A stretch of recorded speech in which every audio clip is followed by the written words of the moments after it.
We never know where life will lead us or what may hinder us along the way. But while every day can feel like one big question mark, it doesn't have to. With the right insights, strategies, and solutions from Western and Southern Financial Group, together we can look ahead to leave the unknown behind. I mean, what's pro football focus doing? Last week they had Brady. This week they got Brady. We're literally doing it differently from everybody else. Hey, as a matter of fact, moving forward from this point on, I will not make reference to PFF. Ready to get into it? Yeah. All right. We're going team by team. I would be very careful about slinging stones. Am I going to get sued? We got legal on this? I like football season, and all the things that go with it.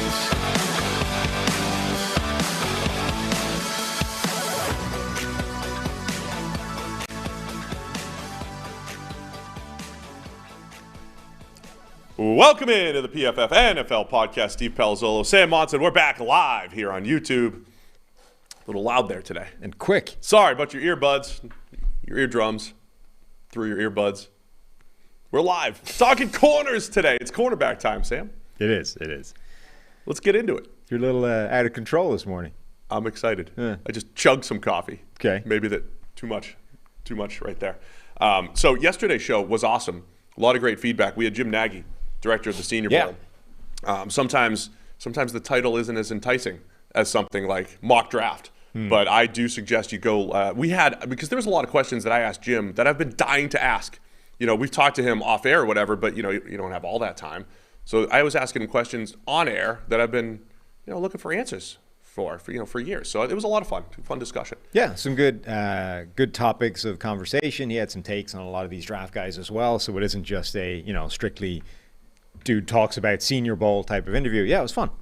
All right, so check that out from yesterday, either audio or video form. And then we've done wide receiver rankings. We're not going to go through each position, but you and I are going to do our own rankings for certain positions. We've done quarterbacks. We've done receivers. It's a pass-first league, guys. We're going corners. Next week we'll have edge defenders, and that might be it. If there's really a lot of push for us to discuss running backs and give you guys some fantasy advice, maybe we could do 20 minutes on running backs at some point. So far there has not been. Every time I've posted a poll about it, running backs are last. It's our fault. Nobody cares. It's a little sad because we understand the diminished value of running backs. However, I enjoy watching running backs. I enjoy watching a good running back. I just understand that he won't have the same impact as the 10th best running back or whatever it might be. So we could talk about RBs at some point, though. We'll see. Let us know. Forget running backs for the moment. Let us know if there's any other position you want us to cover. If you're really wanting for by the way, more rankings. One addendum maybe to the wide receiver rankings. Neither of us never brought up Charlie Jones from Purdue. An apology. Yeah, we just have to apologize. We should have. To our audience. He's good. He's way better than I gave him credit for first time around. Charlie Jones is really good. Yeah. Which I noticed from watching him torch a lot of the cornerbacks we are going to be talking about today. So I don't know if he would have cracked the top 10, but he's on the rankings, and I actually think there's a very high chance he's going to be a pretty useful NFL player. That's how I started to really love Tim Patrick a couple years back when I was scouting Adoree Jackson and maybe Sidney Jones from Washington, and I'm like, here are these two first-round caliber corners, and Tim Patrick's running all over him, right? He's torching these guys, and that made me fall in love with Tim Patrick. I forget what the show was where we were talking about this thing, but I genuinely think it's a really useful data point where I saw a term for it as well. Somebody used like a buzz phrase for this, but it's like crossover film or something. But when you see a guy routinely jump out on somebody else's tape, you're not supposed to be watching this guy, but he's the one you end up coming away impressed with. Charlie Jones had a ton of tape versus all these other corners and usually was winning. Yeah, and my favorite part of watching all these corners, especially in the Big Ten, was when Aiden O'Connell showed up to throw the ball to Charlie Jones. You never know what you're going to get from Aiden O'Connell. Yeah. Purdue quarterback. A lot of good throws, a lot of not so good throws, but he's fun. All right, the PFF NFL podcast is sponsored by Western and Southern Financial Group. While you focus on your roster moves and these draft moves, Western and Southern helps advance your money moves. Buying your first home, planning to start a family, wondering how to make your money grow? Well, Western and Southern's playbook of life insurance, investment, and retirement solutions helps you rest assured on game day. Team up to understand needs and address goals with a game plan built just for you. Get started at westernsouthern.com/PFF. You can like build your big board over there. Put your big board over there at westernsouthern.com. Let's go. Deploy your assets properly.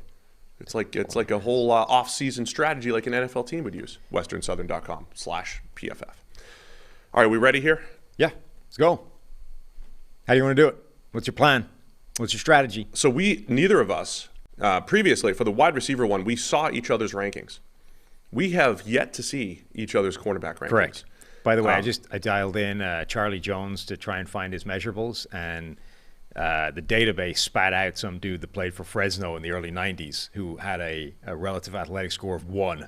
So I was like, oh, no. Oh, no. But turns out Charlie Jones, the Purdue wide receiver, had a short shuttle of 4.15, which would rank 3rd at the combine behind only JSN and how did I say that guy's name was pronounced? Yosivas. And then Princeton, which is called Princeton. Princeton. And a 3-cone of 6.84, which would have been 2nd to Oni JSN. So Charlie Jones got some moves. It was a huge oversight because I apologize, man. He's an 83rd percentile model guy. Oh. So he's a do draft He's guy. over the threshold. 84th percentile combine. He's 24, according to my notes here. But yeah, we apologize to Charlie Jones and to all Charlie Jones fans. Yes. Out there. He should be at least in the top 10. I need an addendum for my wide receiver rankings. All right, so cornerback rankings. You and I have not seen each other's rankings. We've had some dialogue. You hate some of my players. I want to discuss, what's your process? How do you rank these guys? What are you looking for? Give me a little background going into this. So my process, I mean, obviously we went a block of time over a few days to watch all these corners. My plan was essentially to just work through starting from the top of some kind of amalgam list, a consensus big board, something like that, work my way down. And I was trying to rank as I went. So rather than like watch them all, do notes, then try and slot them, I was like, all right, player 2 is better than player 1. So my order is now 2-1. Player 3 is worse than both of them, so it's now 2-1-3. You know what I mean? And try and keep the order sensible. And then right at the end, when I'm kind of working through the list, look through it, figure out if anything seems off based off that, but also looking through the notes and being like, yeah, actually, I do remember liking that guy way more than I have him on this ranking. I did find it reasonably easy to slot people, but there was a run of 1, 2, 3, 4, 5, 6, 7, sort of 6, 7, 8, 9, that kind of range where I really struggled to slot these guys. Like there was a guy I wanted to push higher, and there was a guy I wanted to push lower, and I couldn't quite come up with a justification of doing it once I got into that like weird 6, 7, 8, 9 range of players. Yeah, I think my tipping point was 9, 8 or 9. I felt pretty good about the top 7. Before we break it, so is there any individual player, big name, whatever, that you are going to be way off the consensus on? Because there is one for me. Deonte Banks is the guy I thought. I've been back and forth on Deonte Banks. I didn't put him in my first round mock. If I had to do it over again, I might. I'm back and forth on Deonte Banks. There's nobody that I'm way lower on though from a big name standpoint. Okay, I have one. Uh-oh. Yeah. I'm looking forward. So like, there's a couple of guys in here that are like my Mingo, who I am much higher on than everybody else. And actually, on reflection, wish I'd had the confidence to push him even higher on my top 10. There's one where probably 2 actually, where I'm really high on a guy relative to the consensus, and there's one where I'm really low on a guy relative to the consensus. So you're mostly just based off of film here, what you've seen, your eyes. Yeah. Okay. Did you use any data or anything? Yeah, like I used it. And think, I think he's good, but the grades are, bad, therefore I'm going to move him, whatever. I use grades to kind of check stuff, or, when I think I've seen something, like, it's rather, because you go through, you're watching all this tape, and you're like, it feels like he does this good or bad. And then you're like, well, is that reflected in data? Like, it looks like he's got his hands on a ton of footballs, really good at the catch point. But if you go and pull up his tape and he's got like 3 pass breakups over the last 4 years and you just saw all 3 of them sequentially, it's probably not a fair point, right? So I use the sort of the data, the grades, that kind of stuff as a check.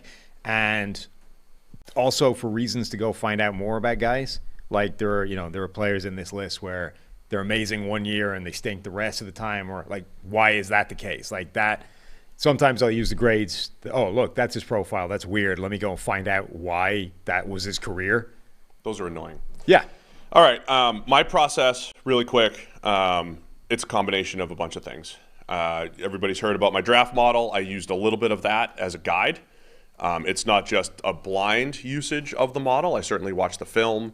There's guys that my numbers liked where I didn't love them on film, but I still might #trust the model. There's other guys that the model doesn't like, but there's ways to kind of manipulate the data to kind of convince yourself he's okay. So it's kind of, for me, it was a combination of all those things, but film was obviously a big part of it as well, as it should be. You ready to get into it? Yeah. All right, so we'll start at the top. Sam, who's your top cornerback in this draft? Devin Witherspoon. Fully, chalk. Illinois. He's the best. And the thing, I felt a lot like, remember when Sauce Gardner, I felt like he was my favorite corner, and then the one concern I think a lot of people had with Sauce was, is he actually that fast? And then he goes out there and runs a 4.4 flat, and you're like, all right, sold, done, that'll do it. Witherspoon basically did the same thing. My one real concern with Witherspoon was, man, I wish he was a special athlete. If he was, I think he'd be up in that Sauce Gardner range. And then he goes out there and runs like a low 4.4 at his pro day. I'm like, all right, that'll work. Done. I sold. So that's all I need. You can see, like, he's got a lot of experience on tape, or experience playing, period. And you can see it on tape. He knows what's coming. I don't know if it's just playtime experience, if it's tape study, but whatever it is, like, he knows the offense better than the receivers that are playing it. He's always anticipating the route combination, the route from the receiver. The swing pass out of the backfield. Like the plays that he knows are coming before they're actually even happening. He's not reading like the tell. He knows the play. So there's so many plays. Like, he's a step ahead of basically everything. He's either running the route for the receiver, he's breaking those plays up in the backfield based off pre-snap motion. He's so good at that. His recovery change of direction is good. His change of direction, period. He hits like a freight train. He avoids traffic. Like, he's really, really good. One of my notes on the negative side, though, is his aggressiveness will put him out of position, right? I feel like there's, some of that guesswork, calculated guesswork that you're talking about might put him out of position in zone or whatever it might be. There are other players. But I have far more positives than negatives. And there are other players in this list that I think guess a lot more than he does. Like, I think he reads plays and anticipates what's coming based off, tendencies down and distance or whatever. And sometimes you're going to be wrong, but I think that's very different to, there's a couple of other players on this list who are clearly guessing a lot more than, using tendencies to educate yourself as to what's likely to be coming. They're like, I think this is what's coming. Uh-oh, it wasn't. Touchdown. So, yeah, he is #fun to watch on your fun to watch team. Devin Witherspoon might be number one in this draft class. I've mentioned before, one of the best pass breakups you will see of all time, where he just reads the play right away as a corner, outside corner, and he breaks up a swing pass to a running back with a picture-perfect hit. I wrote down a hair-on-fire player, right? He's just flying around. He's got good footwork. He's a good run defender. I think he can play in the slot because of all of his footwork, athleticism, and his good play in the run game. If you wanted to put him in a Jalen Ramsey type of role, he's not the same type of player as Jalen Ramsey size-wise or anything, but you could do that. I think his recovery footwork is incredible. Acceleration. Love a lot about Devin Witherspoon. I have cited on this show before that he's a #1-year wonder. That's just a name I'm using for a player where most of their production came in 1 year, right? And I've said, look, the hit rate for corners isn't great for those types of players. But I know in my data, the last year was so good for Witherspoon, it probably offsets the fact that it all came in 1 year. And I think, and all I'm doing is putting like this baseline of here's what we've seen historically.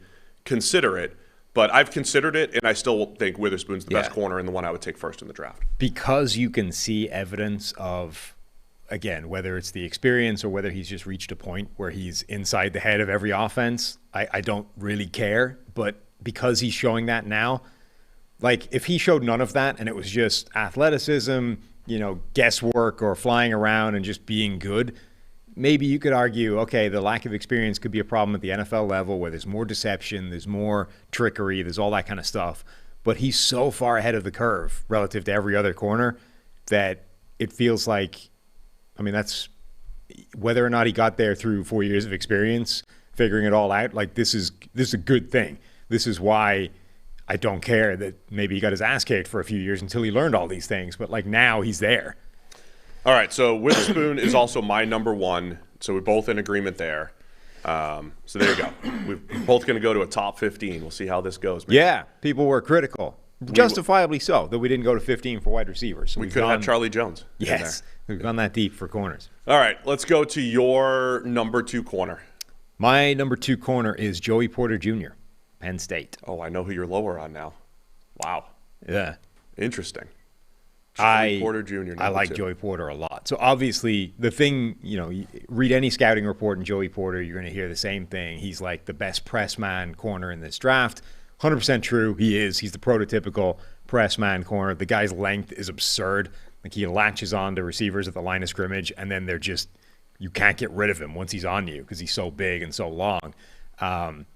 But I think he can do more in zone as well. Like he didn't look at this guy. There have been corners down the years where you're like, he's really good at man coverage. He stinks in zone.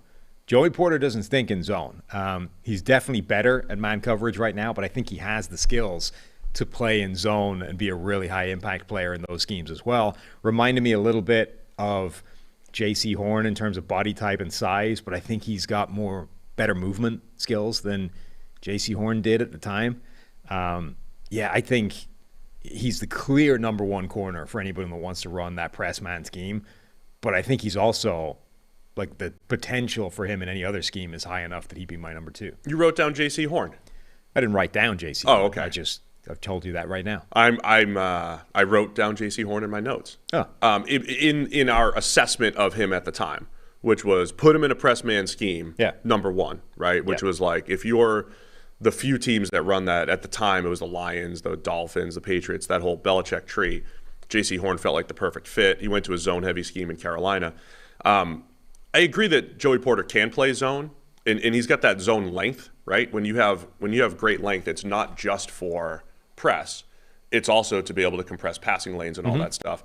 But there was some ugly coverage busts there. Now, if that's all on Porter, if it's the scheme, if it's just getting out-schemed by the offense, cover 3, cover 2, there's a few times he's jumping in cover 2. There's a few times there's some cover 3 busts against him. Yeah, as well. so what I noted, I think he's got a good feel for where the threats are in zone, for that whole splitting route concepts, for squeezing lanes, all that kind of thing. The stuff that's very difficult to coach.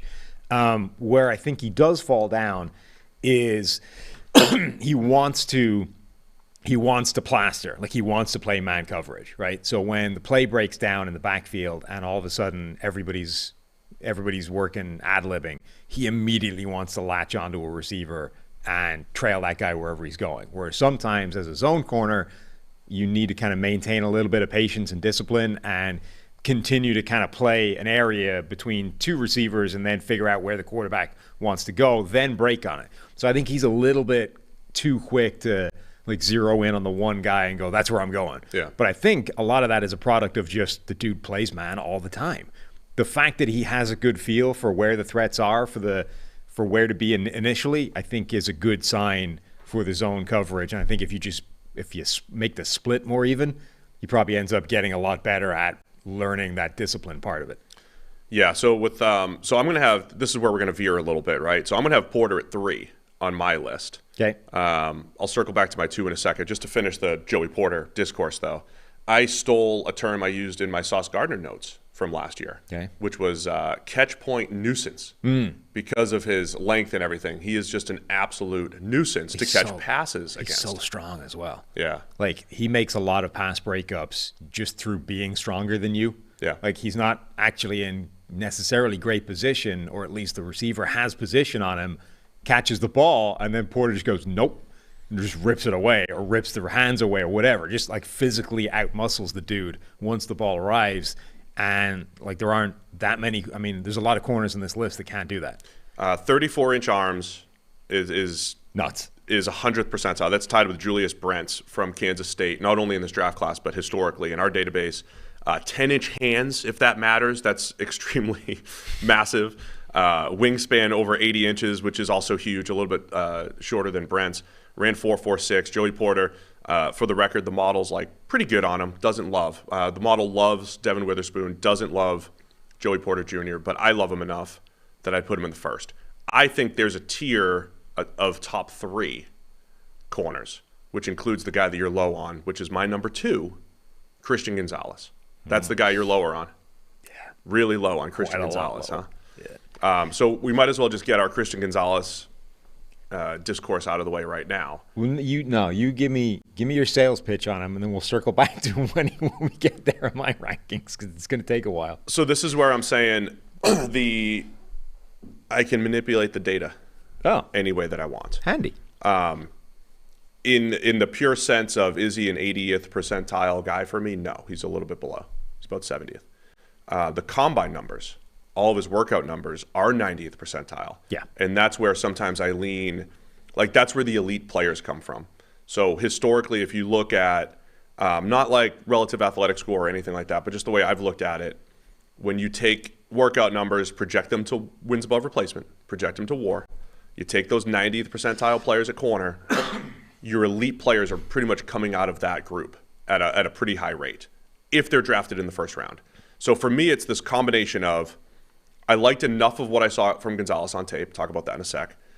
The consensus to me matters a little bit in this stuff, right? Especially at corner, where it is tough to project. I think more voices matter. So I'm kind of like using that in the data in my head. And then the workout stuff. From an on-field standpoint, I get why you might not love him. Like I get it. To me, it's about what you value. I mean, I wrote down the word smooth about 5 times on him. That's in there, right? Yeah. Very smooth. Disgustingly smooth was what was one of my bullets. Yeah, I mean, as far as covering routes, where he's not smooth is in space. With the Georgia game, like there was missed tackles, and he just I wrote down the tackles. They're ugly, lost in underneath zone, right? So there are definitely parts of his game that aren't great. Mm-hmm. But I think covering one-on-one and being at the catch point, yes, is the biggest win for Christian Gonzalez. Yes. Now, what you do at the catch point, which I usually value very highly. Yeah. Like I've talked before in the NFL, certainly with young corners, like the first thing I would like to see is if that guy is generally in and around the catch point all the time, because I think that's like the most difficult step to get to being good is, can you get to that point every play? If you can get to that point, there's a lot of variance from there on in that can swing your way sometimes, right? So I think that's a big part of it. And like, I think he has that, like one full bullet point I have is like disgustingly smooth mover, mirrors and glides with receivers effortlessly. Like he's, dude, I hate that we have the same wording. What did I say? But it's true. Like that's what he is. Glides for, at the time I said 6'2", 210. He's 6'1", 197. I said like, glides, bump and run looks smooth. And then I said, here's my second look of Christian Gonzalez, still smooth. Yeah. Right? So everything movement-wise is awesome. And you could see that at the combine, whether it was running his 40, whether it was doing the movement drills. Like he just has the most fluid, slick movement skills of any corner in this draft. My problem is almost everything else. Do you want to reveal how low you have him right now? Or we'll just kind of when we get there? No, we'll do it when we get there. All right. So I still said Gonzalez at 2. Definitely have my doubts. He's not exactly 1 year of production. It's just, solid production from Gonzalez. Part of it is banking on first-round corners that have that type of athleticism. I'm more willing to, ignore the production a little bit. And I'm going to do that later with another player. Not ignore the production, but ignore the hard production data. Okay. I liked Gonzalez enough on film that I'll put him at 2. My 3 is Joey Porter Jr., right? So I've got so I have Devin Witherspoon, Christian Gonzalez, Joey Porter Jr., who is your 2. Mm-hmm. And then, so there we go. So there's my top 3 right now, just because we've already talked about Joey Porter. Now it's your turn. Who is your number 3 corner? So my number 3 corner is ostensibly a safety. It's Brian Branch. Oh, I didn't know we were putting him in this list. I mean, I'm treating it, so if we assume he's a slot corner, which effectively is what he was at Alabama, he's also in this category, though, where he might be able to play everywhere in the secondary. Everywhere, including outside number 1 corner. If he was a 10th faster in the 40, he might be the best cornerback in this draft. Like, outside corner. He's so good at everything. He plays the slot, but he's got number one corner size. He's big. He's technically sound. He does everything well. He's the best tackler in this class at any position, slot, outside, whatever. He fights through blocks like they're not there. He's in that like Minkah Fitzpatrick, Derwin James category of he might be able to play everywhere in your secondary. The only thing that separates him from those two guys, I think, is he ran like a 4.58 as opposed to like Minkah was a 4.4 something, right? Like Minkah was a 4.4 guy and went pick number 11. If you could take a tenth of a second off Branch's 40 time, he'd be right up there as like the best pure football players in this draft, along with Bijan Robinson, along with Jalen Carter, minus the off-field stuff. He's so good. And even with those limitations of 4.6 speed, he's the best slot in this class. I didn't put Brian Branch in this group just because I think I've just put him in the safety group, right? I mean, I've run the model on him as a corner and as a safety. Both work great. I love Brian Branch. If I knew that we were going to rank him, I took him and Antonio Johnson out of this because they're guys that are players who played in the slot in college who are just projected as safety broadly. There's other slot receivers, corners that I've left in this. I'm with you on Branch, though. I mean, I might put him, as far as football players, I put him up there right below Devin Witherspoon, to be honest. If I was ranking Brian Branch, I'd go Devin Witherspoon, then Brian Branch number 2. I just want him on my football team. His tackling stats are absurd, moves extremely well. I always reference the play he made against Jonathan Mingo with a two-way go in the slot where he breaks on the ball and breaks it up in the end zone. Brian Branch does it all. I want him on my team. If we remember the Minkah Fitzpatrick discourse, and I think Minkah was bigger and faster, right? I mean, he was just Minkah Fitzpatrick played that star nickel role for Alabama, and people projected him into the NFL as potentially an outside corner or a safety, right? And we were saying with Minkah Fitzpatrick, much like Jalen Ramsey did at Florida State, Jalen Ramsey was a safety and then a slot and then an outside corner at Florida State. We thought Minkah might do something similar. Put him at outside corner. He's big. He's fast. The Dolphins put Minkah as their nickel. It wasn't great. And then he became a true free safety for the Steelers and has had a very good career. I think Branch can be better at nickel than Minkah Fitzpatrick, could play safety. I'm intrigued by what you're saying. Hey, he can line up outside. If he was a little bit faster. I don't think they'll try that, but it's intriguing to have that type of versatility. I love Brian Branch. I'm all in. Didn't know you were going to put him on the list, but that's cool. Yeah, Minkah was an inch taller, not even an inch, half an inch taller, 10, 15 pounds heavier, though. But the key difference to me is he ran a 4.46 as opposed to a 4.58, right? Which is, it's not significant if you're going to play them at safety, to be honest. But I think, like Minkah, the discussion was you could play that guy as a true cornerback in the NFL. I think you could say the same thing for Branch if you shaved a tenth of a second off that 40, which doesn't sound like much, but it's probably like it's right on. Right now, he would be right on that borderline of, is this workable? Versus you take a tenth off, you're like, no, we're fine. 4.48, that's perfectly fast enough to play outside corner. One key thing though is his 10-yard split is fast. As is his broad jump. Like he's got some numbers, explosive numbers that say he can offset any relative lack of straight line speed. And you can see that. Like he is explosive. He plants his feet and drives fast on anything that's in front of him. The corners who have 4.5 speed and have success are crazy long. I mean, they're like your Richard Shermans and all that stuff. So that's not Branch. So I get it. He's not a true corner, but he could be the best nickel that's come out since we started doing this.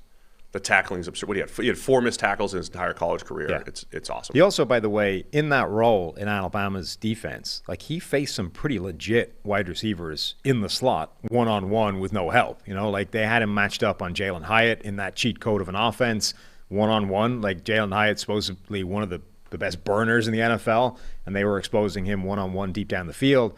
You mentioned the play against Jonathan Mingo. Like he faced some legit guys. To be clear here, when you're ranking him as a corner here, you're ranking him as a slot corner, right? You're saying he's going to play in the slot. I think he will play in the slot. I'm also saying that I wouldn't rule out the idea that he can play outside. Yeah. He won't. I don't think that's on the table for anybody, but I wouldn't say that he can't do that. Yeah, and we're not just ranking outside corners here. We're ranking just this broad cornerback group. Yeah, so and it makes sense to me. again, like Derwin James, and this is not me, you've already broken the dam of jinxing the man in the offseason. But like him, like we've seen tape, that guy goes one-on-one with Keenan Allen every offseason in practice and wins as a corner. I think Derwin James could play outside as a boundary corner and thrive in the NFL level. I don't think they're ever going to do it, but I think it's real. I think the same thing is true for Branch. Yeah, just I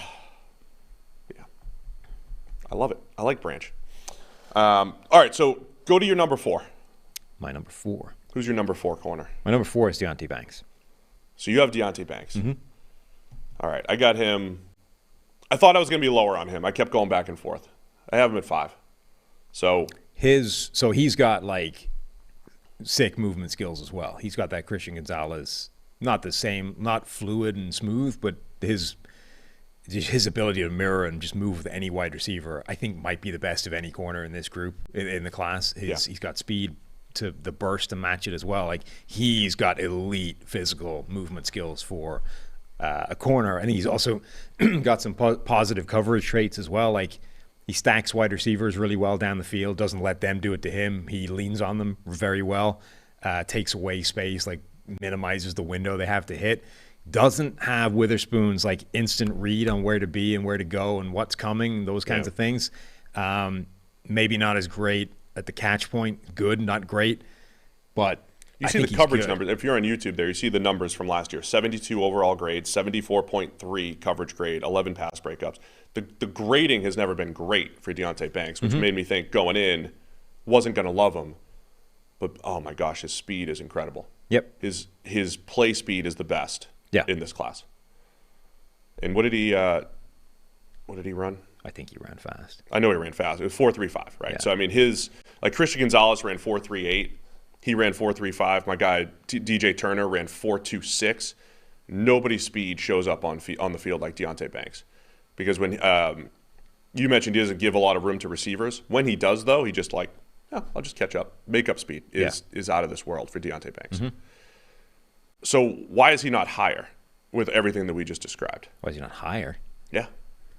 Well, I don't think any of them are as good at everything as Witherspoon. So to me, it's not like my wide receiver group was a big 2 or 3. The corner group is a 1. It's Witherspoon is the clear number 1 ahead out in his own. Then it's like Branch is his own weird thing of like this do-it-all defensive back that can also play corner and slot and whatever.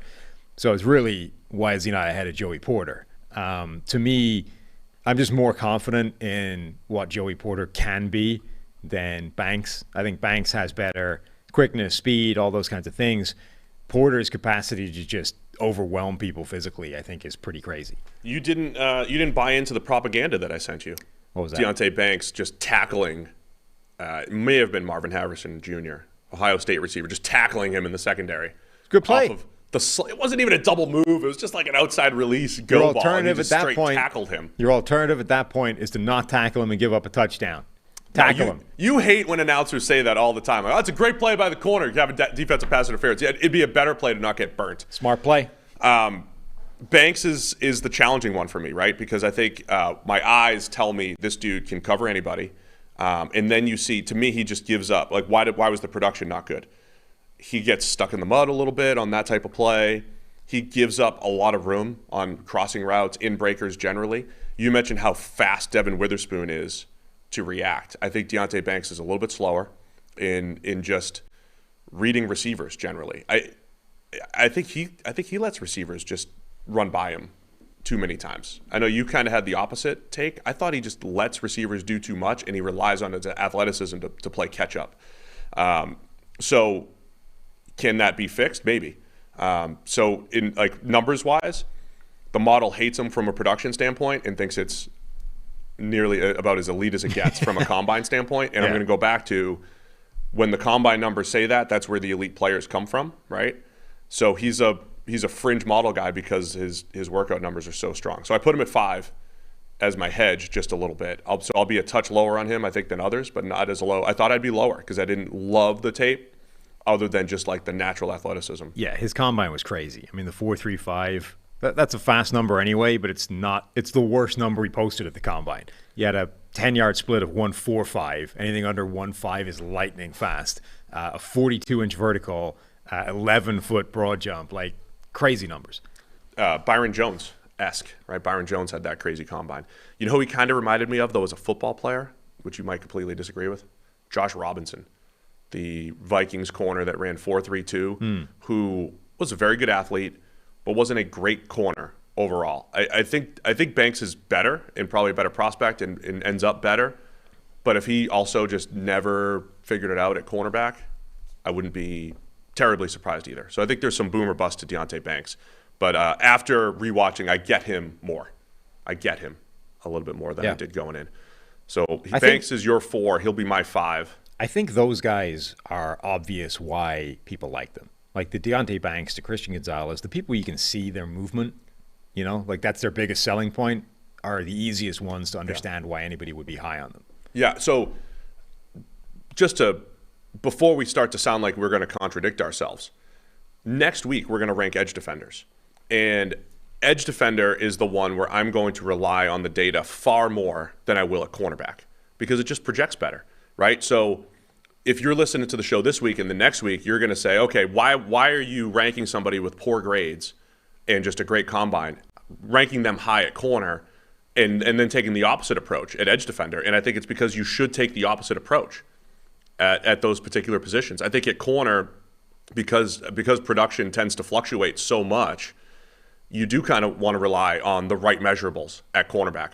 At edge defender, there's a pretty good history of take the productive guy who's also a good athlete, and you're going to be okay. Once you veer on either of those, either production or athleticism, you're adding risk to the equation. So I just wanted to say, like, that's why sometimes the production doesn't match. Yeah, I mean, some of these guys at corner. Like, positions are different. You're not going to treat athleticism versus production versus whatever else you want to fold in there the same at every single position. So I don't think it's contradictory to lean on it necessarily in one position and not lean on it in another. All right. Just to answer the chat really quick. Production at edge, not sack totals, production at edge defenders, the proper way to track that is far more consistent than production at cornerback. Okay? That's all. Grading, stats, all of it are far more consistent on the defensive line than they are at corner. All right, my number 4 is Emmanuel Forbes from Mississippi State. 166 pounds, but boy, is he feisty. He plays like a dude that knows he's 166 pounds and has to be aggressive and attack. He's a ball hawk, loves to tackle, mix it up. I'm a little scared of how slight he is. I looked up, so historically, highest graded players who are of that weight over the last, I think I went back to 2006. The highest graded players who are under 170. We have Isaiah Rodgers from the Colts, 7th rounder a couple years ago. We have Jabari Greer from the Saints. Remember Jabari Greer? Yeah. Which might be the best, just he's going to play outside and have a starting opportunity. He was much shorter, right? Yeah, I think he was 5'10", Greer. I looked him up. Forbes is 6'1", 6'1". You have Joselio Hansen, the slot corner, Dante Dion. There's not Isaiah Trufant. I mean, there's not a whole lot of players under 170 who are even playing football. And Cameron Dantzler, who we always say is like super slight and so skinny, was 171, right?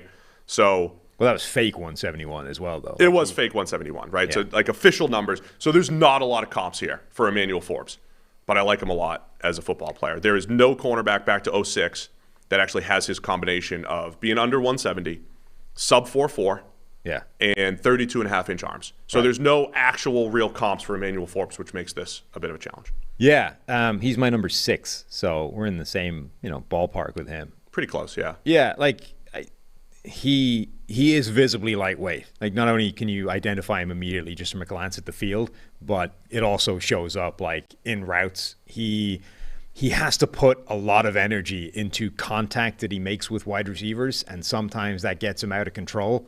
Like, the problem so theoretically, we're in this world where lightweight isn't the problem it used to be, right? We talked about this with Jim Nagy yesterday.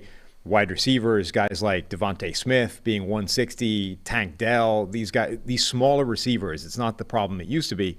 But you still can't get away from the idea that you're at some point, you versus a dude that weighs 220, 230, it's 50, 60 pounds. It's huge. Yeah.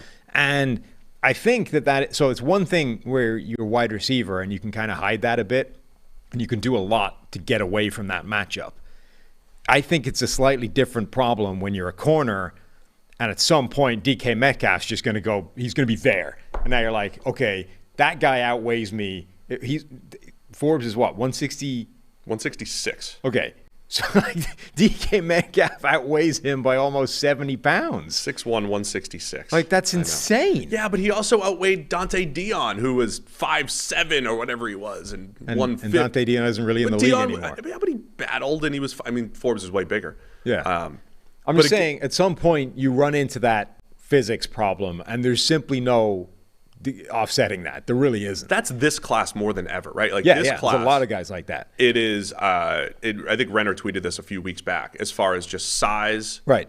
Outliers, and maybe those at guys multiple positions. And maybe those guys are going to be great against the likes of Devontae Smith and Tank Dell and these smaller wide receivers. But sooner or later, they're going to hit an AJ Brown, a DK Metcalf, a traditional, if you like, 6 foot plus, 220-pound wide receiver, and they're just going to get overwhelmed. And you see some of that on Forbes' tape. Like the times where it doesn't happen, he's really good. He's got some great movement skills as well. He has a lot of that guesswork that Witherspoon doesn't have. Yeah. I think Forbes is a lot more guessy than Witherspoon was. He makes some really good reads, but I think he's guessing a lot. There's some bad whiffs in there. He's decent at the catch point, but I feel like there's just too much evidence already on his tape where you're like, oh, that 160-something, that's a problem. So I would also say if I was tiering this, if I was putting these guys into tiers, I would say my top three, Devin Witherspoon, Christian Gonzalez, Joey Porter, I'd have those guys in the top tier. Mm-hmm. I'd be comfortable with them around the top 15 or whatever.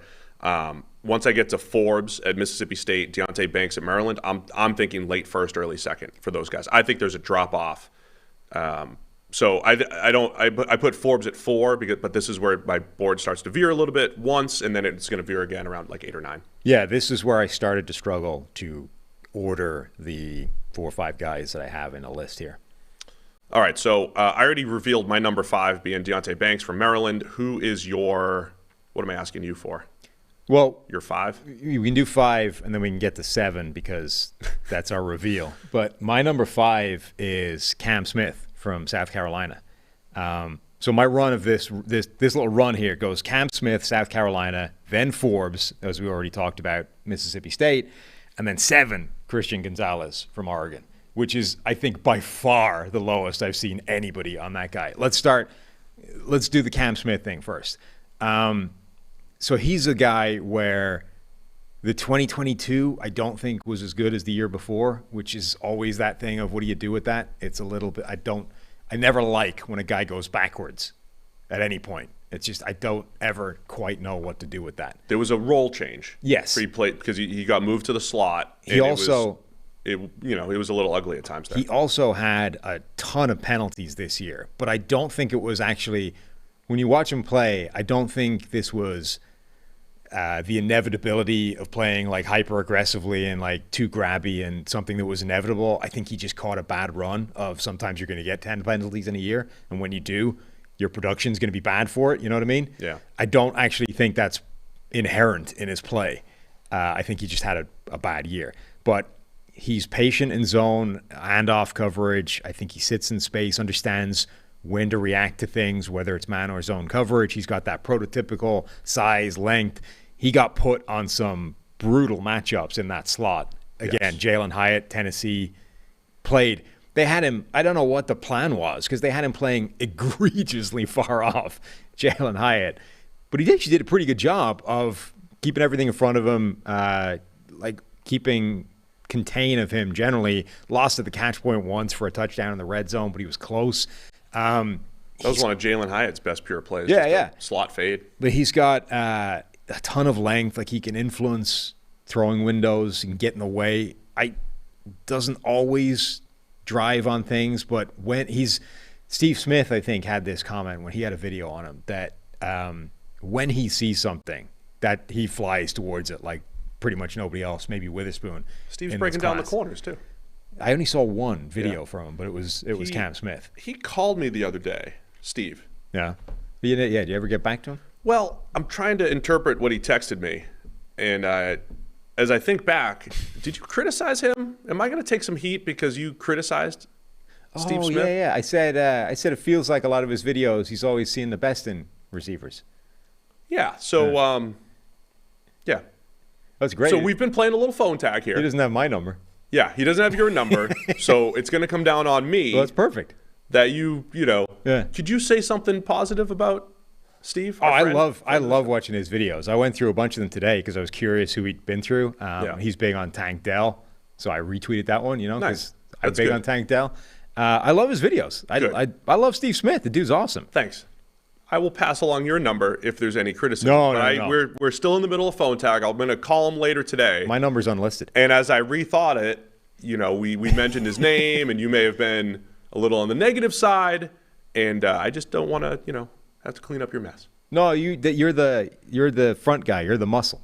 There's no point in being pushing 3 bills if you're not going to take the heat. Yeah. It's a much more size-wise even fight for me and Steve. So I don't want that to happen. Even fight. Size-wise. Yeah. I'll also let him know you said that as well. So anyway, he likes Cam Smith, is what you were saying. He liked that part of play, it. So he was very complimentary of his ability. Once he sees something, he click and close, boy. Yeah, oh, boy, and I think that's 100% true. His closing speed, burst, and all that stuff. I love it a lot. And I don't like I don't want him playing in the slot at the next level, which is where he spent a lot of the time this year. Yeah. So I put Cam Smith at 7, so we're similar. Okay. There as well. I liked him. I think he's a completely different player from the guy on the other side at South Carolina. Yeah. Darius Rush. So let's get your top 7 back up there again if we can. So then we get to our Christian Gonzalez conversation. Well, I didn't reveal my 6. So you've got Devin Witherspoon from Illinois, Joey Porter Jr. from Penn State, Brian Branch from Alabama, who's really a safety, Deontay Banks from Maryland, Cam Smith from South Carolina, Emmanuel Forbes from Mississippi State, Christian Gonzalez from Oregon. All right, we can finish your Christian Gonzalez discussion, and then we'll circle back and get my 6, and we'll show my list. Why do you have Christian Gonzalez at number 7? So we already covered the good part of Christian Gonzalez, like just absurdly smooth, mirrors, glides, everything he does looks effortless. The movement skills look amazing. He looks on the field the way he looked during the combine, whether it was running his 40 or doing the position drills. There's nobody in this class that looks as easy just moving around and sticking with receivers as he does. However, almost everything else isn't good. Like he's the Witherspoon thing where he's a step ahead of everything. Like he knows what's coming a step before everybody else does, right? Whether it's on his own defense, whether it's the offense, he's always a step ahead. Gonzalez is late almost all the time. He's the opposite end of the spectrum. He's almost always a step behind everything that's happening. So he's got like a reasonable feel for zones and splitting threats and all that kind of stuff, but he's late doing anything about it. He's, again, the opposite problem that Joey Porter had, where he's like too early and jumps when he shouldn't. Gonzalez just doesn't react until it's too late. So he's like splitting perfectly these two spots and then just like watches the ball sail to one of them without moving. You're like, well, that's useless to me. I don't think he's anywhere near as physical as a lot of these other guys as well, like across the board. His movement skills are amazing. The athletic profile is going to make teams drool, but I actually think he's quite a big project. Yeah, I mean, I put Gonzalez high. I want to say this about the same way we did about receivers. Scheme's going to matter, right? We say this every year. Receivers and corners, scheme is going to matter, the way these guys are used. Mm-hmm. I posed the question in my notes, is Christian Gonzalez just a press man corner? And even then, do you have concerns at the way he plays the catch point? My comparison for that was Marlon Humphrey. Remember Marlon Humphrey coming out of Alabama? We would say, where's the ball production? Why isn't he breaking passes up? Yeah. He's always at the catch point, though. And the pass breakups showed up eventually, but Marlon Humphrey was always the catch point.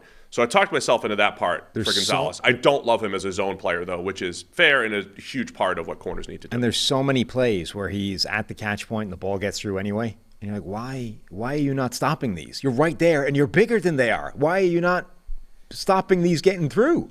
Yeah, the catch point seems to be a big So there'll be a guy that you hate that I kind of like because he's at least physical at the catch point later. There's a lot of guys in this class who are either going to get out-muscled at the catch point or just aren't great there. And I feel like that's where a lot of the size stuff is showing up, or just, in Gonzalez's case, to your point, maybe not great at it. Devin Witherspoon allowed a passer rating into his coverage this year of 25, right?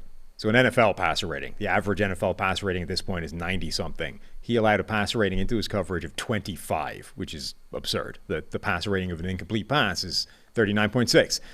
The best number that Gonzalez ever allowed in college was 75 this year, and it took him 4 interceptions to get to 75. Like the previous 2 years, he didn't have any interceptions. So if you took away like the catches this year, the passer rating still would have been sky high. Like he's not actually very good at stopping the opposing receiver catching the football, which is like literally the job description. He'll get better at it. He's at the catch point. He's at the catch point, Christian Gonzalez. Well, now that you've assured me of that, everything changes. So you're much lower on Christian Gonzalez. So that's so we've seen your top 7. Just to go, if we can get my list on the board. The only guy that we haven't revealed in my list is number 6, and I'm going to go off the rails here. Uh-oh. This is Darius Rush from South Carolina, followed by Cam Smith from South Carolina. This is where I've decided to You got swayed by Jim Nagy. No, this was before. He was at 6 before talking to Jim yesterday. I had already created this list. I'm the same excuse I'll make for Christian Gonzalez. This depends on scheme. It absolutely depends on scheme for Cam Smith. I think he's the best press man corner in this draft. I think Cam Smith, if you're putting him into a pure press man system. Better than Joey Porter. Darius Rush. I'm sorry. Oh. Darius Rush, dude. Sorry.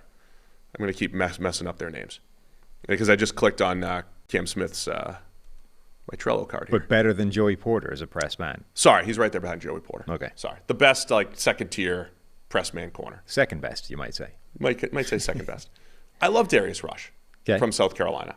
There are some really bad, ugly plays on Darius Rush's tape. There are some plays where you probably rank him at 15th overall or something, right? Because there are some ugly plays.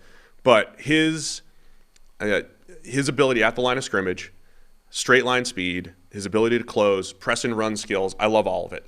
There are some really ugly change of direction plays coming out of his back pedal. So my big caveat here is system, fit, and all that stuff, but I've decided to just put a bold stance out there and have him at number 6 and ahead of his teammate, Cam Smith. I'm in on Darius Rush here. I will say what Jim Nagy was talking about, like he was so sticky during the one-on-ones at the Senior Bowl. Had a really nice play against Jonathan Mingo where he read it perfectly, broke on the out route ahead of Mingo. One really bad play where he just bit on a double move and got completely eviscerated. But everything else was lockstep coverage. So I've got some numbers here too to back me up. Okay. But I'm also going to contradict myself. Perfect. So college press coverage stats, right, grades, are not the most predictive at the next level. They're not great. And all of the players who grade well in press coverage are players that you're lower on based off of our conversations. And all players that my numbers seem to really, really like. But Darius Rush has the second best press coverage grade of any Power 5 corner in this draft class, behind only DJ Turner from Michigan, who I also like. So I'm banking on not only – so that matched – we talked about where do you use the numbers. That matched my eyes, right? That's where he wins. He won there at the Senior Bowl. He had one of the best and worst back-to-back reps I've ever seen at the Senior Bowl. I sent you the good one where he runs the route in off coverage, which is his weakness. The Mingo one. Against Mingo. Yeah. He runs the route and breaks on the ball. He runs the comeback route, and if you watch, his footwork is in lockstep with the receiver. Yeah. Right? And he breaks on it and picks it off. The next play, it's like a bad double move. The next play was the double move thing. The worst route or the worst play you're ever going to see was right after the best one, one of the best ones. I mean, he thought he had safety help. He had safety help. It was one-on-one, but he was playing for safety help. Yeah. So it was as bad as it gets. Great play by Darius Rush, and then a bad play. Mm-hmm. So I don't know. Maybe I'm purposely ignoring the bad, but my numbers like him. Press coverage numbers like him. Skill-wise, he's fast. He's long.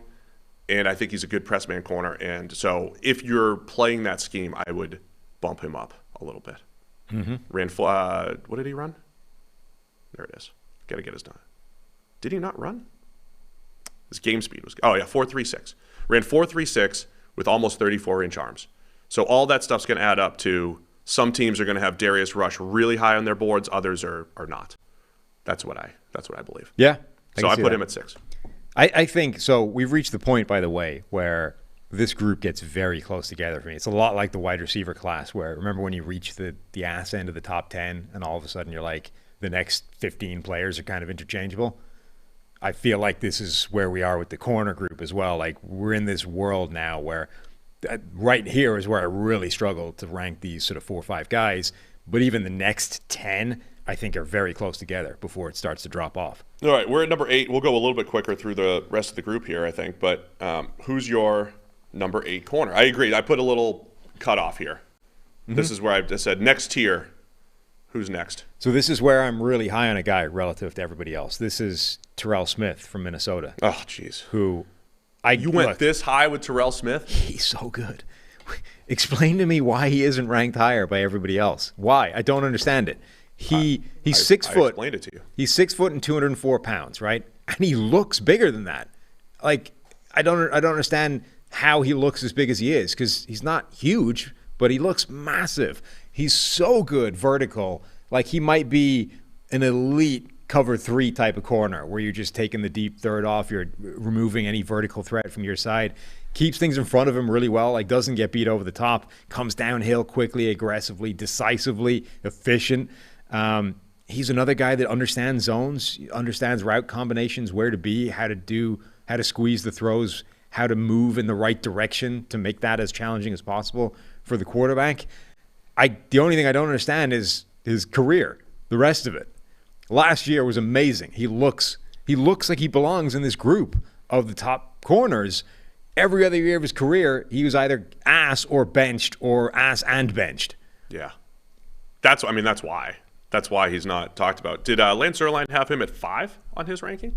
Did he put him that high? I thought you told me that. I might have done, but I think I could have been being hyperbolic. He had him 1, 2, 3, 4, 5, 6, 7, 8, 9.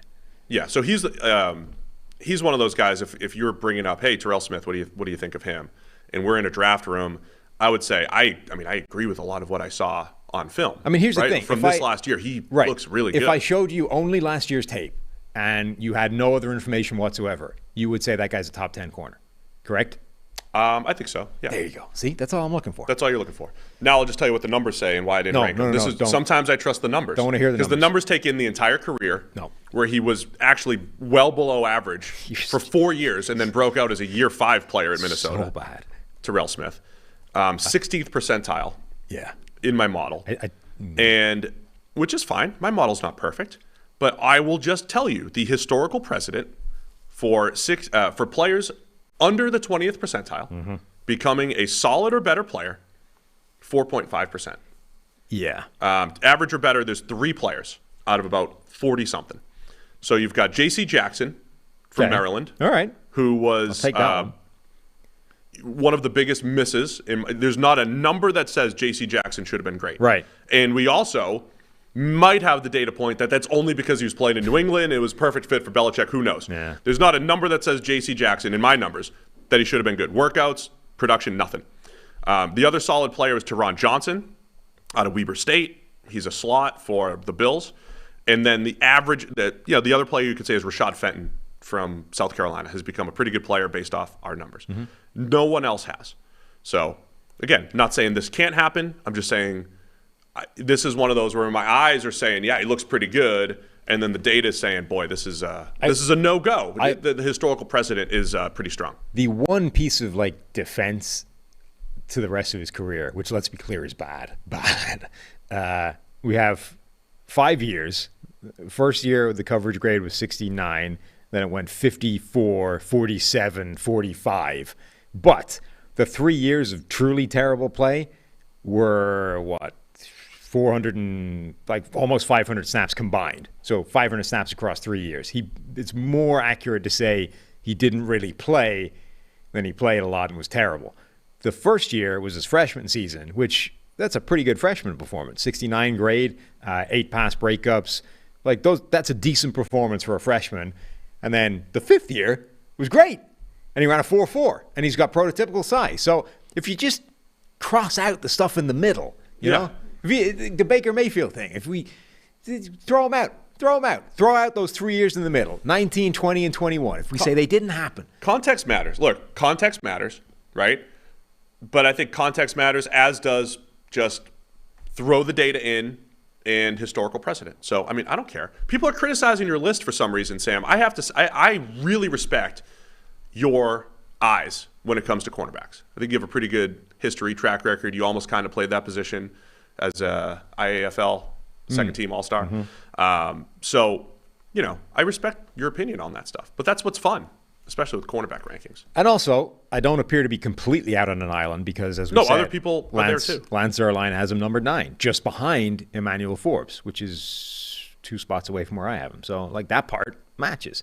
Look, honestly, my point being, look, it's all about how much you weight certain things, right? And I freely acknowledge that the middle of his career is concerning, and I don't have a great explanation for why that happened. But my sales pitch for Terrell Smith is the one I gave you, which is if you looked at just his last year and I gave you this dude's measurables, you would say that guy's a top 10 corner. Yeah. And my argument would be, okay, on the one hand, we have this dude who's got a really good play last year, elite measurables, but the middle of his career is bad, right? On the other hand, we've got a dude who's got elite measurables, never really had a great season, but he's got really great movement skills and athleticism, which is the bigger red flag. Because right now, nobody is focusing on this red flag, which is Christian Gonzalez not actually being great at playing corner, but being a great athlete. Whereas everyone presumably is focusing on this red flag, which is why was the middle of his career ass. Yeah. I would argue this is why I think you can, I mean, if you're in draft rooms or whatever, you can manipulate numbers any way you want, right? Because I could present the argument that the profile of Christian Gonzalez is far better than Terrell Smith. The overall profile, including workouts, all of it. I could present that information to you. I could present a lot of information any way you want to slice and dice it. So that's what makes it fun. All right, my number 8 player that you're going to be lower on. So this might be my model. This is where I kind of relied on the numbers here, I would say. This might be model time for me, 8 through 12, 8 through 11. Time. DJ Turner from Michigan. By the way, just to put a bow on that, the Christian Gonzalez is a better athlete than Terrell Smith. It's not by much. Like when you look at the relative athletic score stuff, it's 9-something, 9.95, admittedly, for You're looking Gonzalez. at that stuff. Versus 8.6. Like they are similar size. Terrell Smith is an inch shorter, but he's 10 pounds heavier. 4.37. Bench is exactly the same. 40-yard dash is the same, effectively. Let me just tell you why that doesn't. So look, my combine numbers. The only difference is my combine numbers that are not whatever. Fine, finish your thought. The only difference is effectively the vertical, the jumps. Yeah. Where Christian Gonzalez is more explosive. And this is where I differ from using an athleticism score. Because all that's telling you is, in a vacuum, is this guy a good athlete? My numbers are projecting these numbers to actual on-field production and weighing what matters. And I've got Terrell Smith as a 52nd percentile. But that's because you're taking into account. And Gonzalez, a 90th percentile. But what happens if you strip out the 3 years of crap in the middle? I'm just talking combine. I'm just talking workout stuff. So you're looking at this workout that you think looks similar. Yeah. And I'm going to add a shuttle and this to Gonzalez, and it's the same thing, right? Let me just add because he's missing a couple workouts here. I'm going to give pretty important ones. I'm going to give him Terrell Smith's workouts and just see if this can recalculate. It's still far better, 83rd percentile. So I added Terrell Smith's change of direction numbers. It dropped Gonzalez's combine projection. Yeah. But it's still far better than Terrell Smith. So that's why I'm saying if you just look at an athleticism score in a vacuum, I don't think it's telling the whole story. It's not properly projecting to actual production. So all that's saying is that your projection is massively weighted on explosive jumps. Well, Terrell Smith has a below average shuttle, right? So when I just gave him that. I gave Christian Gonzalez that shuttle just for perspective. But it's essentially saying that and Cone, they're both average to below average. Yeah. So I made Gonzalez's numbers look worse. Right. And they're still much better than But what it's saying is that difference is entirely down to the vertical and the broad. Yeah, so Gonzalez is is good in the right areas that project to production, is what I'm saying. So don't look at RAS. Look at my stuff. If I give it to you, you're afraid. You're afraid to open my spreadsheet. I couldn't open your spreadsheet. My laptop would implode. You should jack up your computer memory. All right, let's do like chunks of players here. Yeah. DJ Turner's 8 for me. Okay. For Michigan. How low do you have my guy DJ Turner? Terrell Smith was 8. Is that right? I should put numbers on He's these, your so 8. I'm not trying to. Yeah. 9, 10, 11, 12, 13, 14. 14 for my but guy again, DJ like Turner? This is a tight group. Oh, it's like a tight I'm not. group. Yeah, I don't hate him. I don't like him as much as you do. But this is tight. Also, I have slot. Have you ranked slots at all?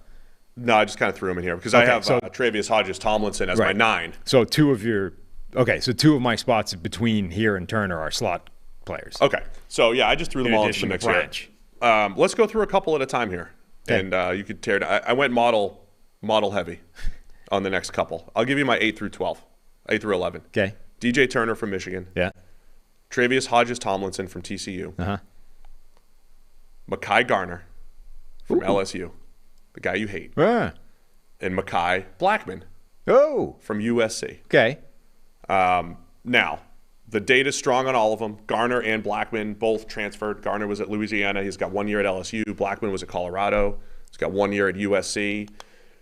All productive players. All worked out pretty well. Hodges-Tomlinson, I think, projects as a slot. Yeah. Even though he played almost exclusively outside. Right? You might want to... Kind of weird. Yeah, but he's a dog against the run and all that stuff. Like he has slot. All the slot traits. So I just kind of threw him in the mix here. And then DJ Turner, he ran 4.26, has some really good plays on the ball, dropped a bunch of interceptions, but production-wise has been solid. Turner's also one of those guys. Now, all 4 of those guys, except maybe Hodges-Tomlinson, didn't love the tape. I didn't go and say, love these guys. Backs up my numbers.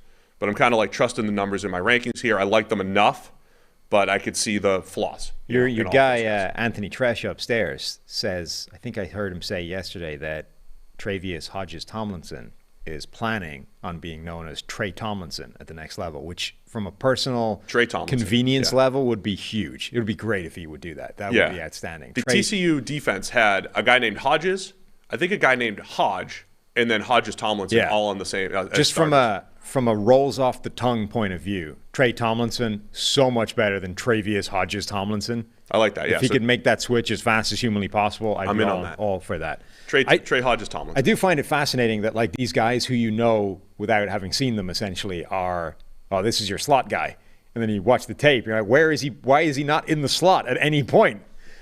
Yeah. So like Tomlinson.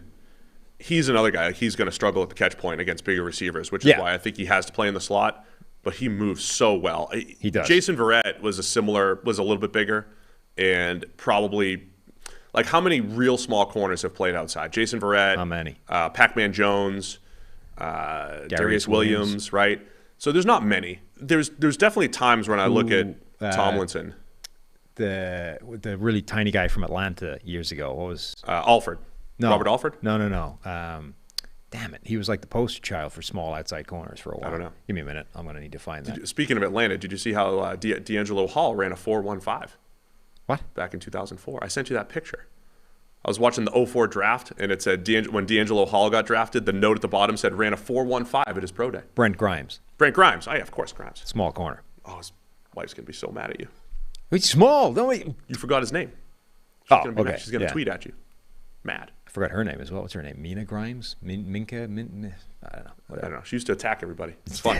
Anyway, there's definitely times I watch Trey Tomlinson and think maybe he could play on the outside. And then there's because of his speed, off coverage ability, and all that stuff. But then, man, it's going to be real tough with bigger receivers. But I love him in the slot.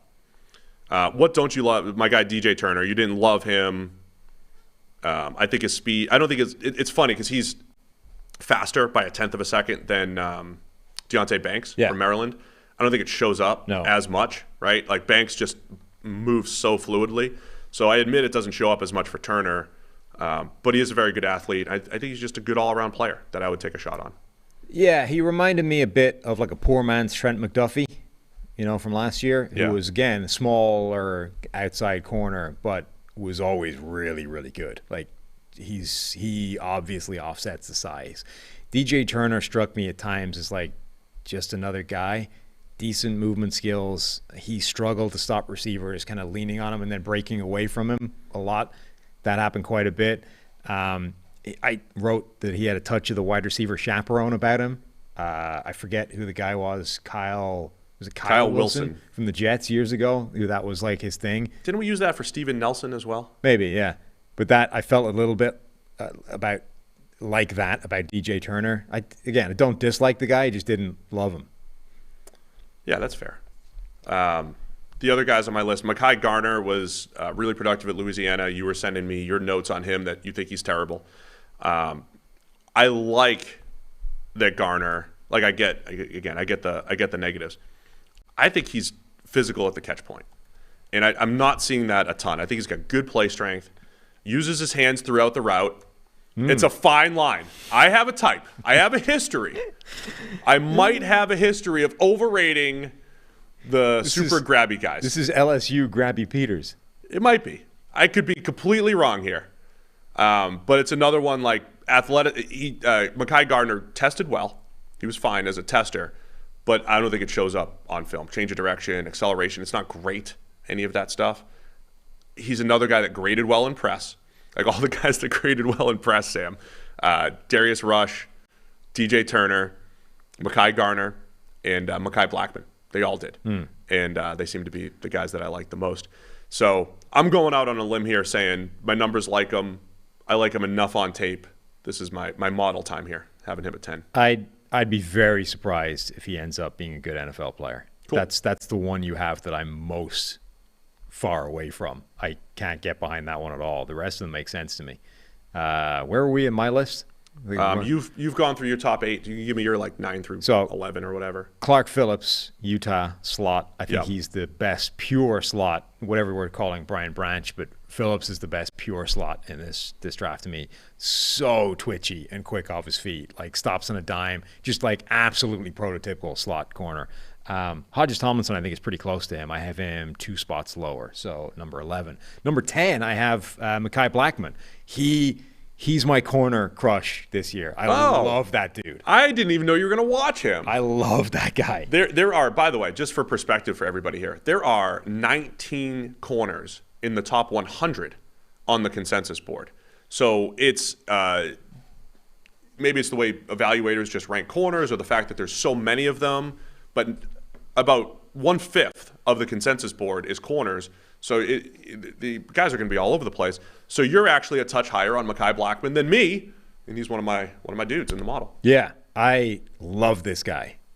He's really small.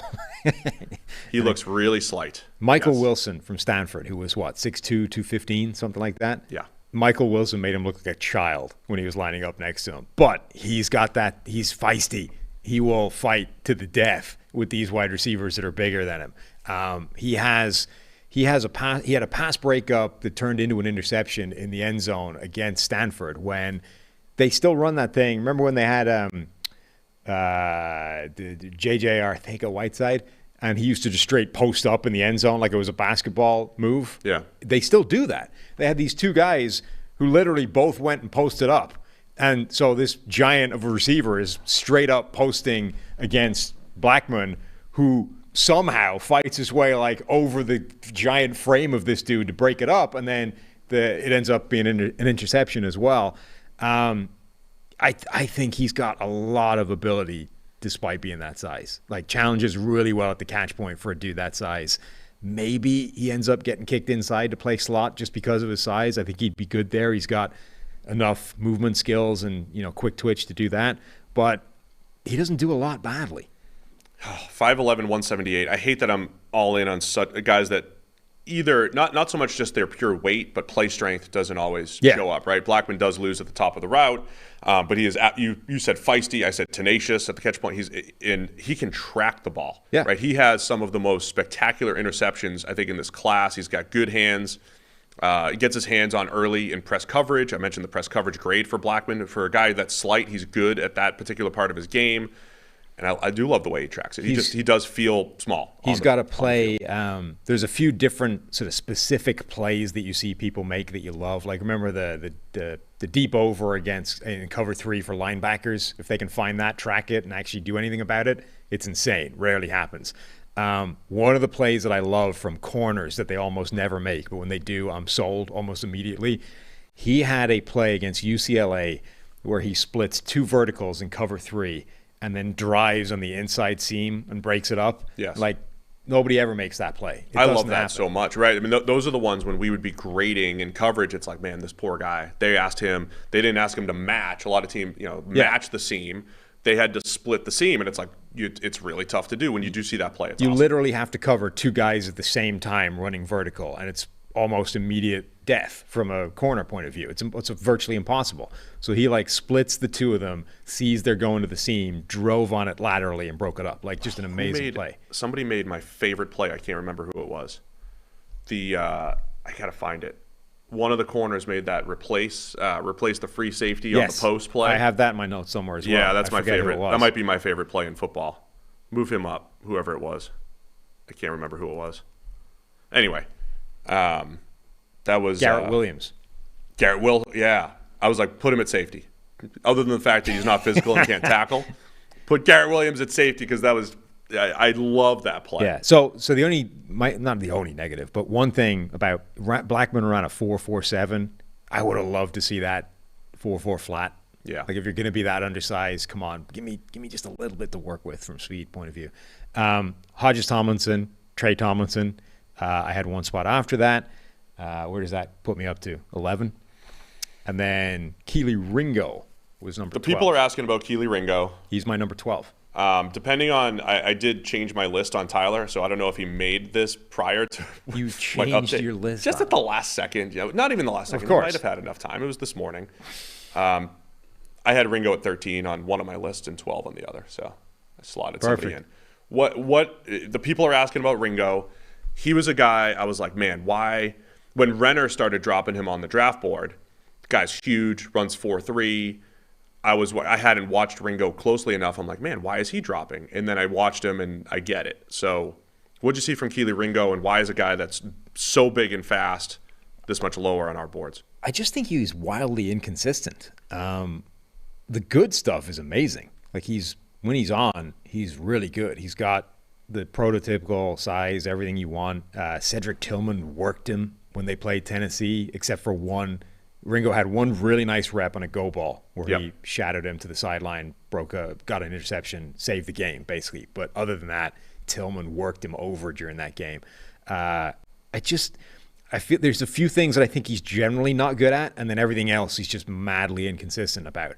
I don't think he's very good when he's got eyes on the quarterback in zone and he's trying to juggle the play as it's happening. You know what I mean? It's a weirdly difficult thing to do. Like this is why it frustrates me so much when people talk about, zone coverage isn't real coverage. It's kind of cheating. It's not the same. It's not as hard as man coverage. It's a very different skill set. Like when you have your eyes on this guy over here, but in your periphery, you have to bear in mind there's a route coming in behind you here. There's a dude running, up vertically behind you here, and you have to settle into the right spot, being aware of where those guys are going, if they're adjusting, and where everything else is around you, whilst focusing on where the hell the quarterback is trying to go with the ball. It's really hard to do, and he's not good at it. Like he feels like he gets kind of lost and distracted by the stuff behind him disappears when he's got his eyes on the quarterback. I got weird Cyrus Jones vibes about him. You remember him from Alabama? I don't remember Patriots? Enough about Cyrus. I have a comp, though, for Went to the Patriots and stank, so that's not great. I also felt like everything he does almost felt like it was run at 90% speed. It was like he wasn't ever going 100%, sort of taking a bit off the end of it. I also wrote, I think I told you this, but didn't write it down on my notes. So when he comes up to tackle people, he breaks down really well, and then it's like the controller dies and he just kind of topples over. He doesn't tackle them. But it's like, a lot of people you see, they do that. They miss these tackles because they come and they fly out of control and they don't break down and they just lunge at a dude, right?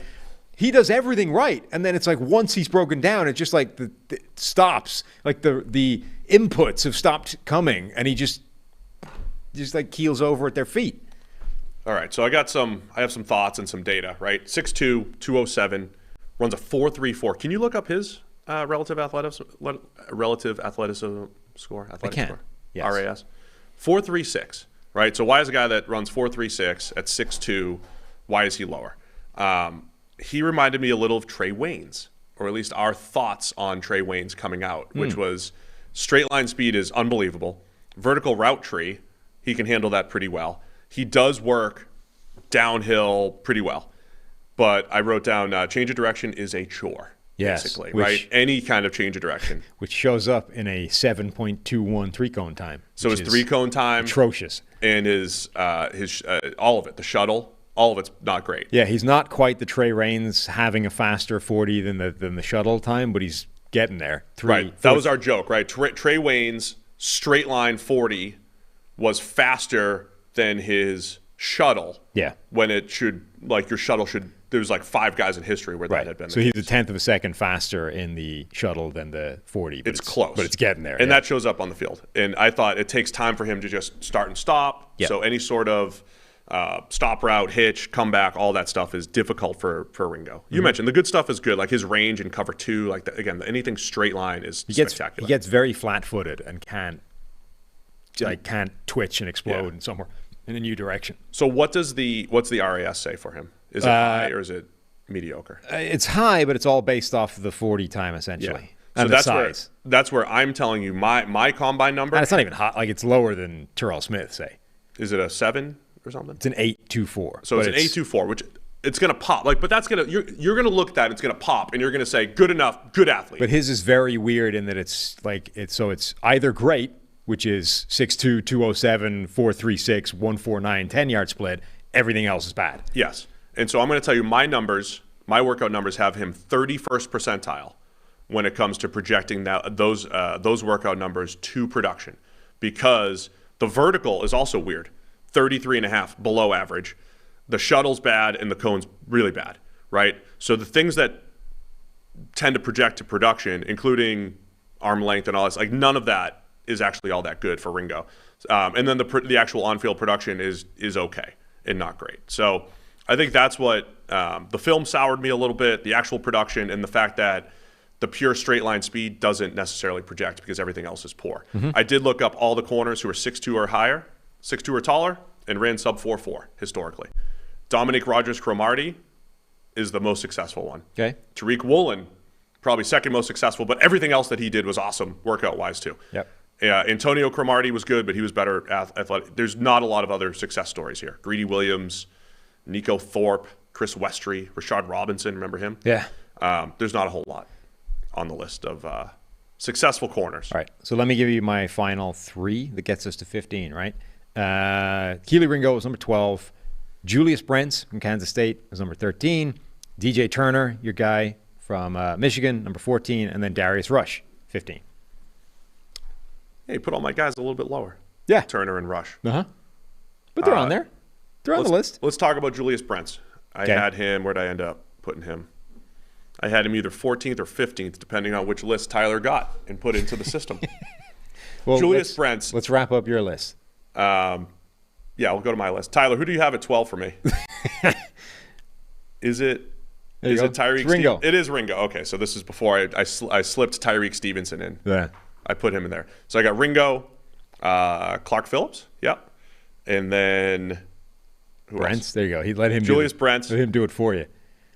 Eli Ricks. There All you right. go. I meant to put Tyreek Stevenson in a little bit higher. You were so mad about Tyreek Stevenson. You hated him. Didn't like him. I wanted to put him around Ringo, but I put it in too late. So I got Ringo. We just talked about him. You mentioned Clark Phillips as a slot. I want to talk about Julius Brents. I had him at 14. He's we talked to Jim Nagy yesterday about him. The length, the change of direction, all of the measurables are into almost Tariq Woolen, never before seen territory for Julius Brents, but the on-field production not as good. What'd you see from Brents from Kansas State? I mean, if he's not getting drafted by the Seahawks, what are we even doing here? Like, he has to be drafted and put opposite Tariq Woolen. Oh, please. It has to happen. That'd be amazing. It's the only team that wants to put that guy there. Just make it happen now. Why are we even waiting for the draft? Just put him there. Be done with it. he's exactly the prototype for that. He's huge. He's absurdly large, and he moves pretty well for it as well. I think he's got a pretty decent feel for zone. Like he's the prototypical cover 3 type of corner. He really is. Yeah, there's like I said, there's not a lot of comps there. I thought it's funny, as I was watching Julius Brents, I became a little bit higher on Quentin Johnston from TCU. Only because he just ran by him a couple of times. Yeah, but he beat him on slants. Like, he did it on a lot of stuff. I think it was Marvin Mims as well, ran right past him. Like, if he doesn't get hands on the guy at the line, he can be... I don't think that Mims play was against him. I hope. I don't think it was. I mean, there might have been another play, but we were talking Mims online yesterday. There was some wide open touchdowns from Marvin Mims from Oklahoma, who I like a lot.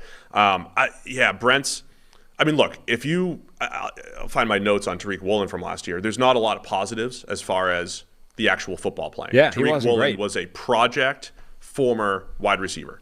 I think Julius Brents, he had ugly press reps against Quentin Johnston. I don't think his eyes in zone are all that great. Transitions at the top of any sort of in or out breaker, it's not great. Then there's other times he just feels bigger than the receiver by a lot. And he could play the vertical route tree well.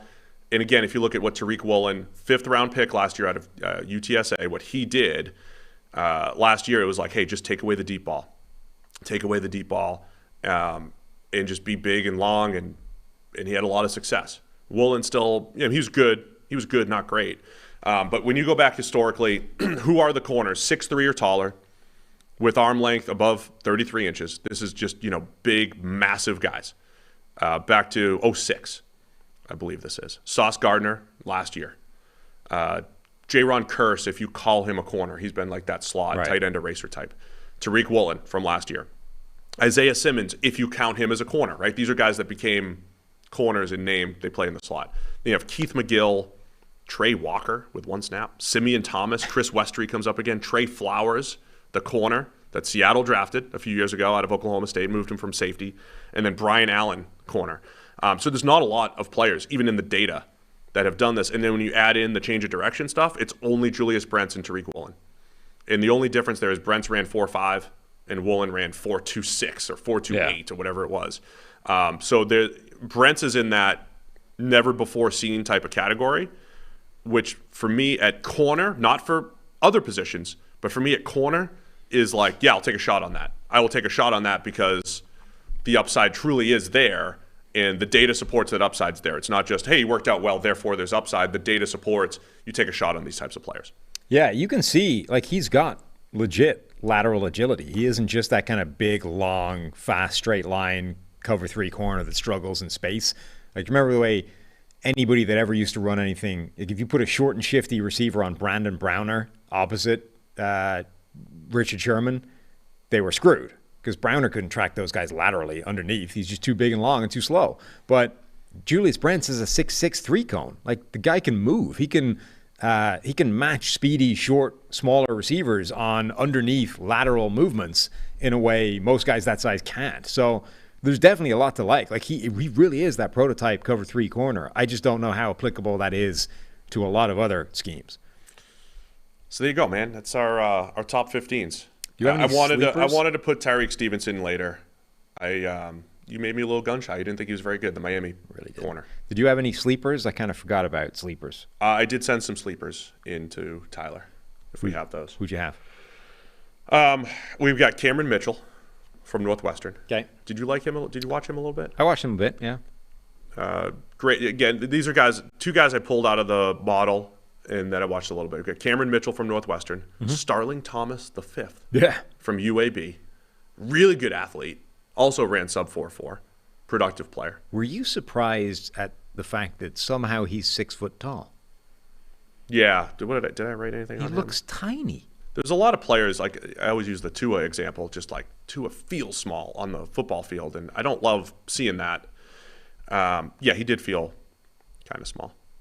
He's got pretty solid production. Good, moves well, flips his hips, everything. Like, yeah, take a shot on him. There's a lot to like about him, except all the touchdowns he gives up. And then I did some one-play scouting. Oh. I put Eric Scott from Southern Miss on the sleeper list. based off of two things. One, play scouting. Yeah. And the combine projection metric. Whatever we decided to put that. So it's kind of two things. And then there's another guy I need to mention too. But Eric Scott had a play where at the Shrine Bowl, you watch Zay Flowers. And Zay, I could probably post this video online. It showed Zay Flowers' awesome change of direction, right? If you were making a clip of here's why we want Zay Flowers, it runs this in cut and it's like, wow, he stops on a dime. But Eric Scott is the cornerback there, and he breaks up the pass. So on what I thought was one of Zay Flowers' best routes, Eric Scott from Southern Miss breaks it up. And Scott was not on my radar when I watched this. And so then I look him up, and I'm like, where's he fit into the model? Not great. Not good at all from a production standpoint until his workout. And it was a minimal workout, but we got some – his jumps were pretty good and everything, and he projects well in the model. So a little one-play scouting, little combine stuff, and I got Eric Scott as my sleeper. Okay. Yeah. Do you have any others? Other players you liked or didn't like? Or Yeah, guys that I would list as sleepers. I think Garrett Williams was interesting, the Syracuse corner. Tore his ACL, so he doesn't actually have an awful lot of tape last year, but the tape he had is really good. I think he was on his way to a very good season. He had a couple of things that I thought were really good. He was the guy with that cover 3 replace backside play on the post. There was a point. I love Mike Renner, by the way. I like Renner a lot. We joke about his Tanner McKee stuff. I love Renner stuff. There was a point in the offseason where Garrett Williams may have been cornerback 1. Like really early before guys emerged and all that stuff. And like I could see it. Again, like I was going to be lower on him anyway. But he's a fringe top 10 to 15 guy too, depending on how you view it. He's got really good movement skills. The ACL obviously doesn't help him. The fact that he's clearly not that fast, I don't think helps him. Like he was struggling to live with guys that run 4.4 flat when they ran with him. That's not great. But he's got a great drive on underneath. Anything lateral, anything underneath. He might have the best sort of drive and burst to those of anybody in this class. Liked him quite a bit. Jacorian Bennett, the other Maryland corner, I thought was really good. Splits zones really well. Really like him as a zone guy. I think he's like a sneaky slot corner at the next level, maybe. That's what he did most of the time at Maryland, right? Yeah. Another one of those guys that split, did a bit of both. Plays through receivers really well, like even very, very late. Like he's not necessarily always going to get to the ball first, but he's going to make it really difficult for you to actually catch the ball. And then Riley Moss from Iowa. Somehow a white guy wearing number 33 is actually a pretty useful cornerback, which doesn't feel like it should be possible. He's a good player. He really is. Like, he can play. He's got absurdly good, like, change of direction. He can adjust and regather himself on insanely fast, even when it looks like he's completely out of control and flailing. Like, guys will get him turned around, he'll flip his hips, the arms will go out like this, and you're like, he's toast. And then somehow in like a step and a half, he's completely regathered himself, and he's now got to like make up, half a step of separation to get back in phase. That was really impressive. Obviously, as a walking cliche, he comes up and sticks his nose in and tackles really well, But I mean, we're going back to Jason Sehorn, right, as the last guy to legitimately play cornerback in the NFL for any period of time as a white corner. This might be the guy to break that run. Moss is going to do it. He's a good player. I like Riley Moss. I don't love everything. He feels like the guy who wasn't just at the catch point and lost all the time. Like the ball just somehow got through over and over and over again against Moss, but not enough that it killed him. My model likes him. Production was solid. The workouts, as you mentioned, I think everything was good. He plays that like Bama Sherman style, like butt to the sideline, off coverage and all that stuff. So he's a unique player, Riley Moss. I like him. I think I would rank him higher if you ask me maybe tomorrow, right? I mean, because we re-rank, changing my 8 through 15. So Moss, there's a world where Moss makes my top 15. One thing that I noticed on his tape that I think is probably explaining what you were saying in terms of the ball getting through sometimes. I don't know if it is a skill. I don't know if it's also massively luck driven, but he was beaten a lot on plays where there's a point during the route, when you're in man coverage and then you have to transition to, all right, I know what he's running now. I've got contact on the receiver, and now I got to transition to look for the ball, find the ball, make a play on the ball. If you time that just wrong, right, you end up looking for the ball right as it's arriving, and you end up basically taking yourself out of position right at the worst possible time. Yeah. Like, it's literally the worst thing you can do if you time it wrong, because if you just stay looking at the receiver, you could make a play on the ball even if you have no idea when it's arriving. Or if you looked earlier, you'd be able to make a play on the ball as it's getting there. But if you time it wrong, you end up caught in the middle and getting nothing. And there were a load of plays for him where he just times it badly and the ball arrives right as he's turning to look for it, and it just sails right over his head. You know what I mean? And I don't know if that's like, did he just get really unlucky for a run, or is that like a problem? Yeah. Yeah, I think intriguing prospect, though, Riley Moss. Tyreek Stevenson from Miami. A lot of people are much higher on him. Again, my numbers kind of like him. I didn't love his tape. It was okay. You didn't like him at all. I don't think he can mirror off the line at all. I think he reaches, gets off balance. I kept letting receivers get behind him in zone. So we've got problems in man coverage off the line. We've got problems in zone coverage and anything going over your head. He felt to me like an athlete rather than a cornerback football player. Like, he's got, who did he remind me of actually? Keely Ringo. No, he's got similar shuttle versus 40. Just now that I'm like describing it, I realize I've said these words about a corner in the past that I didn't like, and I can't think who it was. But like, he strikes me as a guy that's more athlete than football player. Yeah, he's there was a bunch of guys in this draft class where I only liked them in straight line situations. Yeah. And that was Stevenson, right? Accelerates downhill, straight line speed's awesome. Again, I think I had a little soft spot for just physicality at the catch point. Seeing so many guys lose, I think he's physical at the catch point. But again, anything lateral or zone, overall, didn't love Stevenson. One of my notes was anything one-on-one with no variables, he's fine. Anything with multiple threats, disaster. Yeah, that's about right. Well, Walt's pissed off. He doesn't like any of our rankings, and we forgot Corey Trice from Purdue in his 19th percentile single coverage grade historically. Okay. So I just want to throw the data point out there. Gotcha. But yeah, this is fun. Some people want to shut Walt out. They want to shut him down. Maybe that's one of those things you could do, with the premium pay features in YouTube. I don't know if that's a thing, if you can mute certain people. You might be able to. I have a feeling Walt's like Rick Spielman. Yeah? That's his...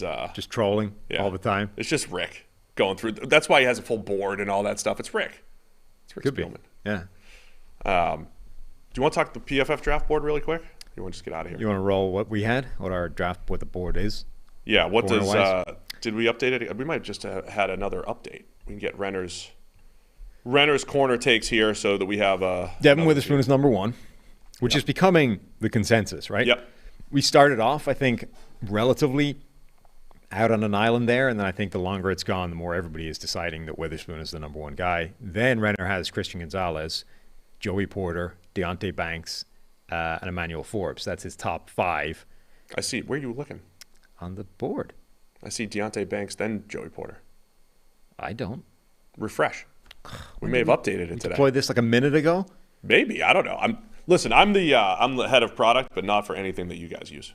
Not for anything consumer side. Yeah, now I'm so don't blame me for stuff. They exactly flipped. They went 16 to 18 in the opposite direction. So Witherspoon, Gonzalez, Deonte Banks, Joey Porter Jr., Emmanuel Forbes. Then Cam Smith. Then your guy, Tyreek Stevenson. Yeah, so Renner's higher on him. Julius Brents. Garrett Williams. He's been high on Williams, right? And then Trey Tomlinson. Yep. DJ Turner, Keely Ringo, Clark Phillips, Jalen Jones, Corey Trice. There you go. Corey Trice is in the top 100 on the PFF draft board. That's all that matters. I got to get some Darius Rush propaganda over to Renner. I already mentioned his name. He moved him up to 101. I mean, he's got some. We got to get Mekhi Blackman up there. He's 173. Come on. Yeah. The two Mekhi's are back-to-back, Garner and Blackman. And then our guy Terrell Smith, or my guy Terrell Smith, he's got him number 316 on the overall board. Can't have that. He probably just hasn't been able to dive in yet. Man's top 10 corner. Top 10 corner. We'll see. We shall see. You admitted yourself, if we only focus on this year's tape, he's a top 10 corner. Yes. Done. That's not. No. That's not how it Stop. works. That's it. That's anyway, all I need. You'll be here with Mike tomorrow, right? Is today only Thursday?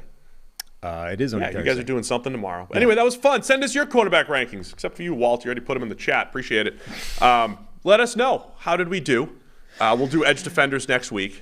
Probably just a top 10 at that position. Mm-hmm. And it's a lot of fun. So, yeah, email us, tweet us, PFF NFL Pod. And Follow us on hopefully, Twitter. we've made this point before. Obviously, this will not be applicable to any clips that go out on social media, but whatever the rankings are, at least you can hear logic behind them, right? These are not, I disagree with you about some things, but you've made a case. You disagree with me about some things. I've made the case. Like, we're giving justification behind the rankings of certain things, no matter how outside of the norm they appear to be. It's all about the reasons, and I feel like that's what we're bringing here at the PFF NFL podcast, whether it's our mock drafts, whether it's our rankings, our conversation with Jim Nagy yesterday. It's all about reason and, having something to back up our takes. Mm-hmm. So anyway, appreciate everybody for tuning in.